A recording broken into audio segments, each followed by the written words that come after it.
Assalamualaikum warahmatullahi wabarakatuh. Anak-anakku sekalian, pada hari ini kita melanjutkan pembahasan kita sekitar statistika lanjutan. Dan kali ini kita akan bahas prosedur atau langkah-langkah yang harus dilakukan dalam menguji hipotesis. Seperti kita tahu ya bahwa salah satu tujuan utama dari penggunaan statistika inferensial adalah menguji hipotesis. Ya.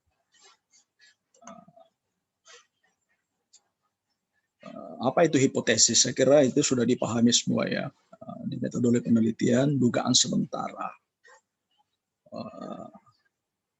Berdasarkan hasil analisis data sebelumnya atau telaah teori mengenai hubungan variabel, pengaruh variabel. Jadi kalau kita bertanya apakah kepercayaan diri, bagaimana hubungannya kepercayaan diri dengan stres belajar. Nah, kita kemudian mengkaji teori. Nah, dari teori kemudian kita mendapatkan informasi, mendapatkan penjelasan yang menyatakan ternyata makin tinggi kepercayaan diri seseorang, cenderung makin rendah stres belajar yang dialami. Ada korelasi negatifnya, atau penelitian kita ingin melihat pengaruh pemberian teknik rekonstruksi kognitif terhadap stres belajar siswa. Nah, apakah ada pengaruhnya atau tidak?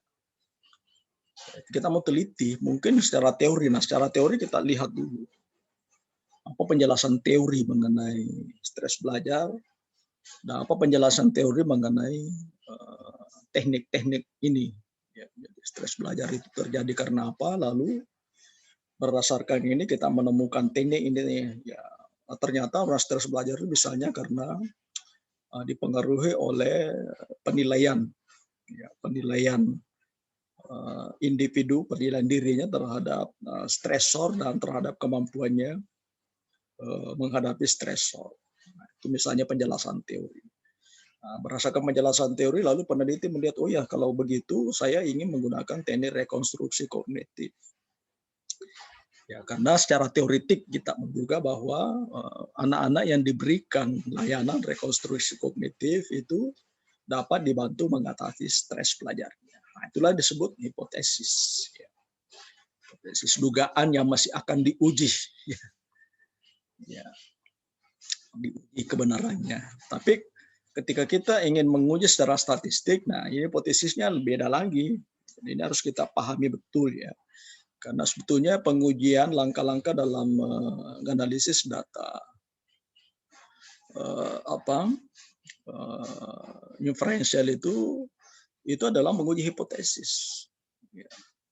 Nah, dalam rangka menguji hipotesis ini ada beberapa langkah yang harus ada minimal 5 ya. 5 langkah utama. Ya, langkah utama. Yang pertama, hipotesis teori tadi diubah menjadi hipotesis statistik. Jadi kita merumuskan hipotesis statistik ya sesuai dengan arah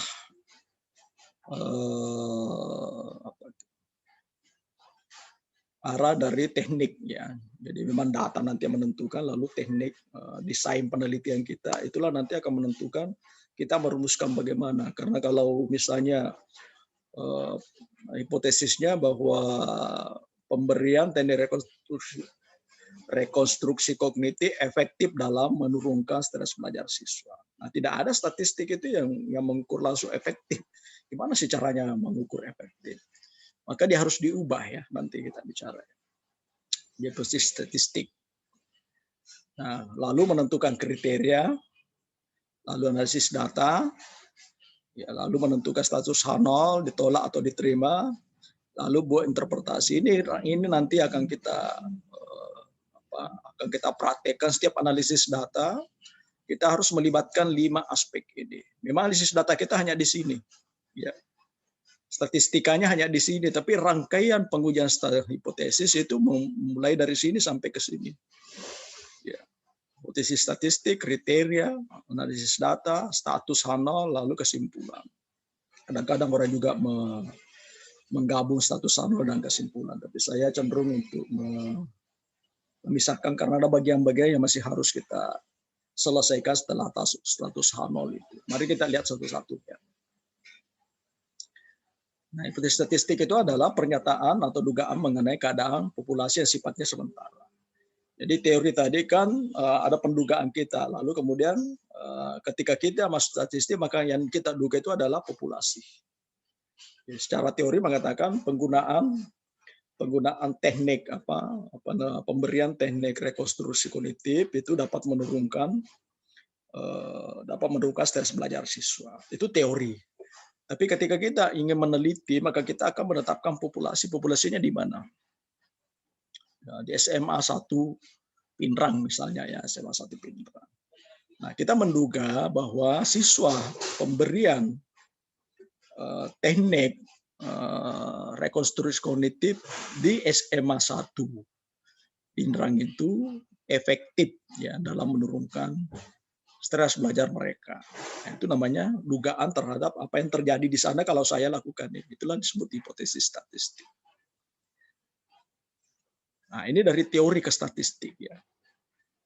Ini yang kadang-kadang juga jadi perdebatan ya. Kadang-kadang dicampur aduk. Ya sebenarnya kalau di teori kerangka pikir kita belum harus membuat formulasi rumusan statistik seolah-olah kita sudah akan menganalisis data, karena hipotesis teori itu apa? Bagaimana dugaan teori? Dugaan teori itu hanya berpengaruh. Adanya variabel ini akan berpengaruh terhadap keadaan variabel ini. Itu teori. Nah, pengaruh ini sendiri tidak bisa langsung diuji ya melalui statistika. Dia harus didesain, ya, dibuat kerangka analisis. Nah, kerangka analisis ini nanti ada uji beda, ada uji komparasi, ada uji hubungan asosiasi. Ya, jadi asosiasi itu korelasi itu sama, kemudian komparasi itu menguji perbedaan. Jadi membandingkan antara yang diberi dengan tidak. Nah, kalau yang diberikan ternyata berpengaruh, maka itu namanya berpengaruh. Ya, kalau tidak, tidak. Ya. Nah, hasilnya nanti kita akan kembalikan ke hipotesis teori. Nah, kalau asosiasi, kalau hubungan tadi seperti kepercayaan diri dan stres belajar. Ya, makin tinggi kepercayaan diri, makin rendah stres belajar. Ya. Nah, itu kan korelasi negatif ya. Korelasi negatif. Ya. Nah, ini nanti ketika hipotesis nol itu ada dua macam. Ya, hipotesisnya ada disebut H0, ada alternatif. Sebenarnya hipotesis statistik terutama H0 ya. Kenapa 0? 0 itu artinya apa? 0 itu tidak ada. Ya. Kenapa dalam statistika kita fokusnya terutama H0? Ya karena statistika itu netral. Jadi kalaupun teori mengatakan ada, maka dia netralkan dulu tidak ada. Ya. Teori mengatakan ada pengaruh, statistik mengatakan tidak ada bedanya. Diberi atau tidak diberi tidak ada bedanya. Ya. Nah, sebagai lawan dari H0 itu namanya alternatif.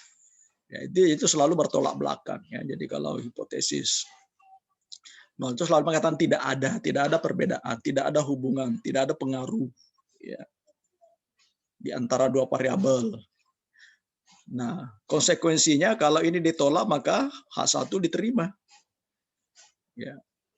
Kalau ini diterima maka H0, H1-nya atau alternatifnya yang ditolak. Nah, ini selalu mengatakan ada. Ya, inilah yang selalu kita berikan. Sebenarnya yang mana nanti diterima, yang mana ditolak. Ya, peneliti selalu membuat nanti kriteria untuk menolak H0. Karena sebetulnya H0 ini ingin ditolak. Karena kalau dia diterima berlawanan dengan teori, berarti kita akan menolak alternatif yang mengatakan ada. Ya. Nah, ini di teori, ini kemudian dari rumuskan secara statistika, deskripsi komparatif atau hubungan. Ya. Kalau ini belum harus seperti itu. Walaupun juga ada beberapa orang cenderung sudah dari sini, bahkan dari pertanyaan penelitian saja sudah ditanyakan apakah ada perbedaan. Sebenarnya ngapain sih kita menguji perbedaan? Ya, perbedaan itu kan dalam rangka membandingkan saja. Kenapa kita membandingkan? Supaya kita tahu ada enggak pengaruhnya antara kelompok yang diberi dengan yang tidak. Jadi substansinya itu adalah meneliti pengaruh. Oke, ini yang pertama ya. Jadi kita harus paham betul konsep-konsep terkait dengan perumusan hipotesis statistik. Mahasiswa harus paham betul kalau dia melibatkan penelitian inferensial, ada tarak signifikansi, harus dipahami kira-kira rumusan hipotesis statistiknya apa. Karena seringkali mahasiswa itu kan tak balik-balik, ya. Seharusnya ditolak tapi dia terima. Ya, misalnya nanti ketika kita bicara tentang uji normalitas data, uji homogenitas data. Kalau di sana itu kita ingin menerima H0. Ya, kalau hanya dengan menerima H0 kita bisa mengatakan data kita itu homogen, tidak ada bedanya.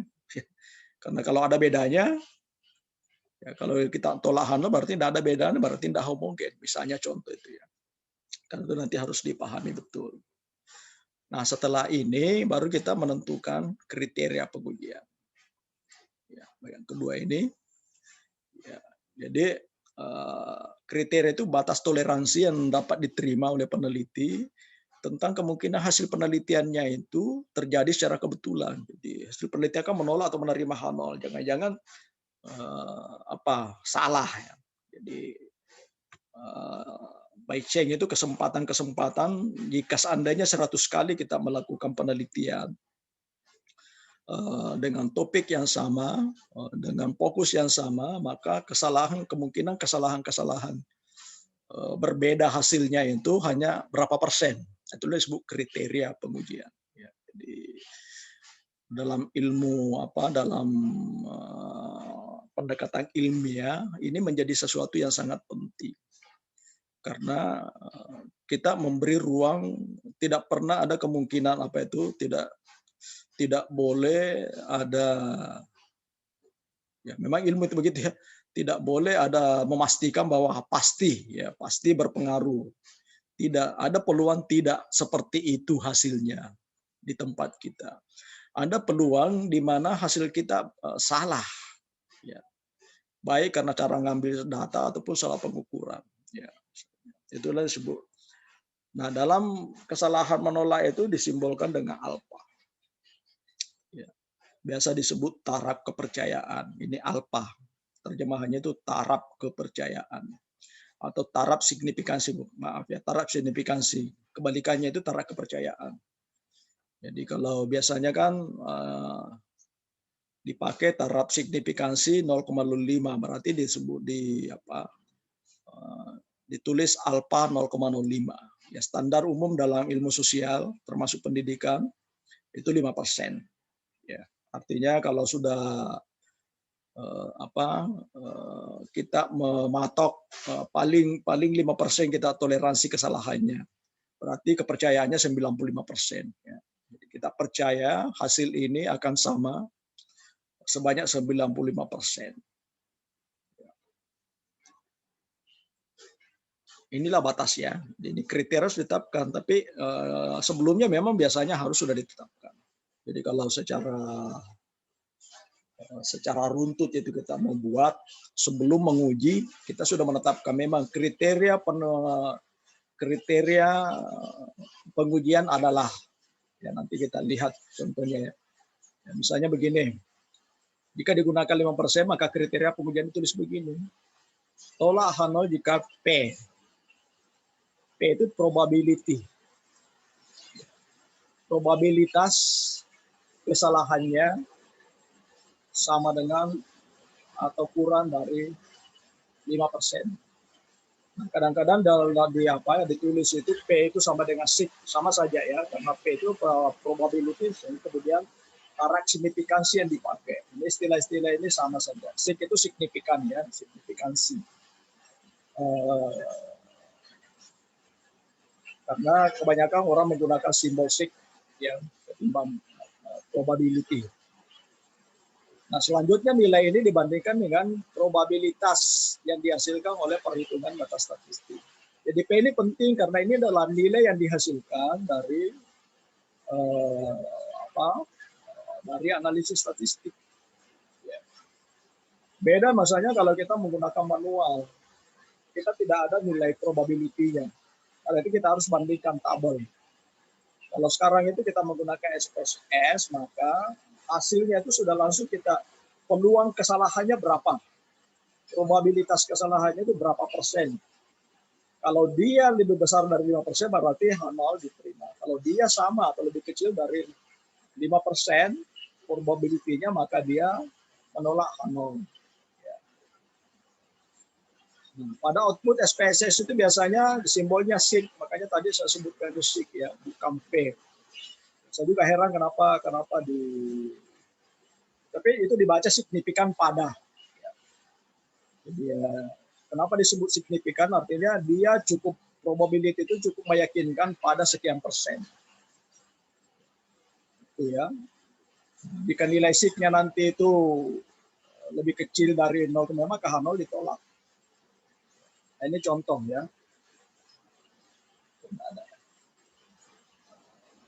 Nah, kemudian kita masuk di analisis data. Jadi itu tadi masih kriteria-kriteria. Nah, dalam rangka analisis data itu pastikan tende inferensi yang sesuai jenis data dan arah hipotesis kita. Tidak sembarangan, ada juga syarat-syarat yang harus diperhitungkan. Misalnya kalau menggunakan parametrik, ada persyaratannya. Kemudian pengguna statistik diferensial ini ya, ada persyaratannya, normalitas, komunitas. Kadang-kadang kalau menuju korelasi ada uji linearitas. Kalau tidak memenuhi syarat ini, maka kita harus menggunakan teknik statistik yang lainnya. Kemudian biasanya kalau datanya banyak, saya pakai Excel dulu baru masuk ke SPSS. Nah, di Excel lebih mudah kita ngatur. Lebih mudah ngatur, apalagi kalau ada apalagi namanya ada skor-skor baru yang kita mau buat itu lebih mudah. Walaupun juga beberapa teman itu bisa langsung ke SPSS. Nah, setelah itu masuk kita ke hasil analisis datanya seperti apa. Periksa tabel output SPSS.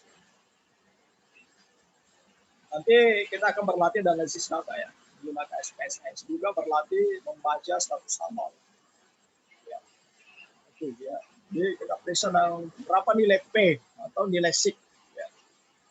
Biasanya dituliskan dalam simbol SIG di sana. Nah, misalnya ini ya, misalnya ini. Dan keluar itu langsung ini. Nilai SIG signifikan pada. Ini dua ekor namanya. Jadi dalam pengujian itu ada namanya 2 ekor, 1 ekor. Saya tidak jelaskan di sini karena kebanyakan kita langsung saja 2 ekor ya. 1 ekor biasanya kalau teorinya sangat kuat. Ya. Tapi oke lah, kita tidak perlu, karena kita ini yang penting bisa menggunakan dulu ya. Nah, ini dibandingkan. Jadi nilai T-nya seperti ini. Kalau dulu kalau kita menggunakan kriteria T-tabel, ya kita bandingkan T ini dengan T standar yang ada di tabel. Kalau 90%, maka dia harus lebih besar dari T seperti ini.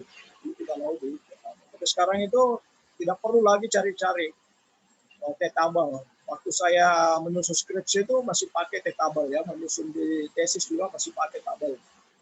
Di sistem amati kita otak-atik. Sekarang ini gampang, sudah langsung keluar ini ya. Ini yang langsung dibandingkan. Nah, ini yang dibandingkan dengan alfa 0,05 tadi. Kita bandingkan alfa 0,05. Nah, jika nilainya itu maka 0. Dalam kondisi seperti ini, maka berarti kita menolak H0. Ya. H0 ditolak berarti itu mengatakan tidak ada perbedaannya, akan ditolak. Karena 0 itu yang tidak ada itu ditolak. Ya. Dalam kondisi seperti ini tadi, H0-nya di sini ternyata 0 ya, ini kan 0,5 lebih rendah. Maka H0 ditolak langsung diterima. Nah, pada analisis komparatif itu beda, status H0 diketahui, ditolak, maka periksa lagi nilai rata-ratanya. Jadi tidak bisa langsung kita ada pengaruh. Ya. Karena hasil statistiknya hanya mengatakan ada perbedaan. Nah, perbedaannya itu apa artinya? Bisa saja kalau pretest post-test, bisa saja pretest lebih tinggi dari post-test. Tetap saja beda. Ya.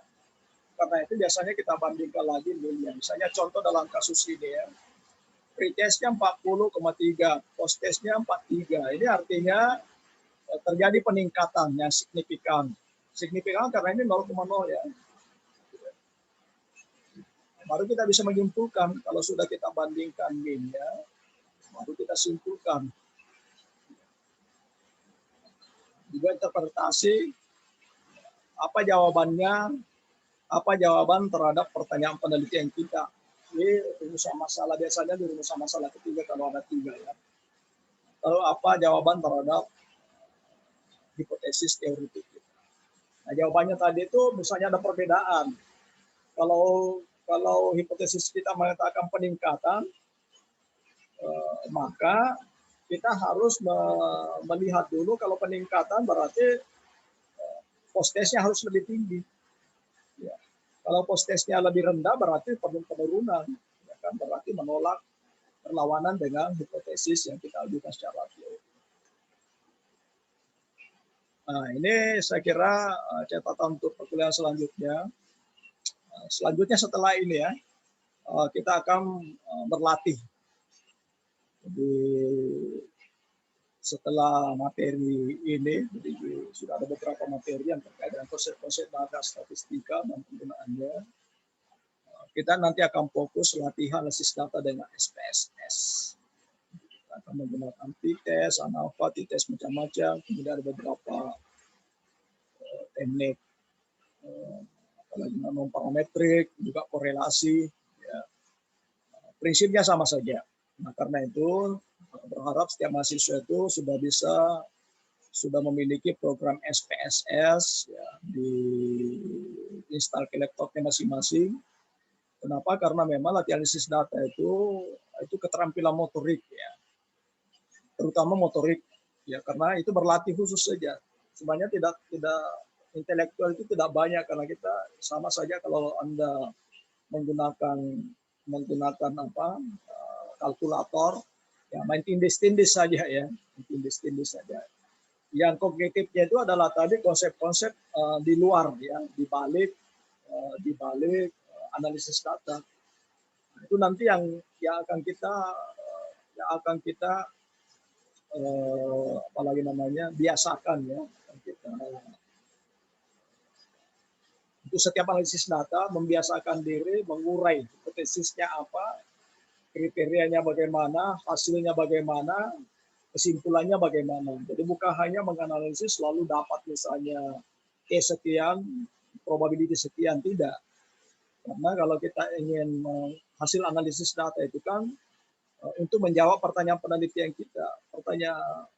Masalahnya adalah apakah pertanyaan penelitian kita sudah terjawab dan apa jawaban statistika dari pertanyaan penelitian maupun hipotesis yang kita ajukan.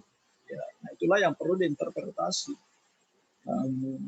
Seringkali mahasiswa masih banyak juga salah paham kondisi. Baik, saya kira itu pertemuan kita, penjelasan saya hari ini. Mudah-mudahan bisa dipahami dan silahkan diputar lagi kalau ada hal-hal yang tadi kurang dicerna. Jadi ini video ini sengaja dibuat itu untuk membantu Anda untuk mengulang lagi kalau tidak dipahami. Saya juga berusaha nanti akan membuatkan video untuk setiap bagian analisis data biar lebih mudah untuk diulang ya, dicoba diulang. Jadi seperti apa itu analisis data itu sama kalau kita naik sepeda ya, belajar naik sepeda awalnya itu agak ya biasa jatuh ya, sedikit mau jatuh dan itu belum halus betul. Gerakan-gerakan kita tuh masih kaku sekali. Lama kelamaan menjadi halus, lama kelamaan itu menjadi kita terbiasa sehingga ya kadang-kadang kalau karena sudah terbiasa sudah bisa lepas tangan. Ya, seperti itu juga nanti kalau dalam analisis data. Karena itu memang setiap ada tugas nanti tolong dikerja mandiri, apalagi namanya dicoba dan dicoba lagi sendiri, karena saya sendiri belajar memahami statistik itu dari belajar seperti itu. Berani mencoba dan mencoba sampai paham. Nah, sekarang lebih enak karena nanti sudah ada penjelasan sudah ada banyak referensi di internet yang bisa Anda unduh, bisa Anda download, termasuk dari video-video ya dari para ahlinya. Saya ini hanya menjelaskan bagaimana penggunaannya dalam konteks ini. Saya kira demikian. Assalamualaikum warahmatullahi wabarakatuh.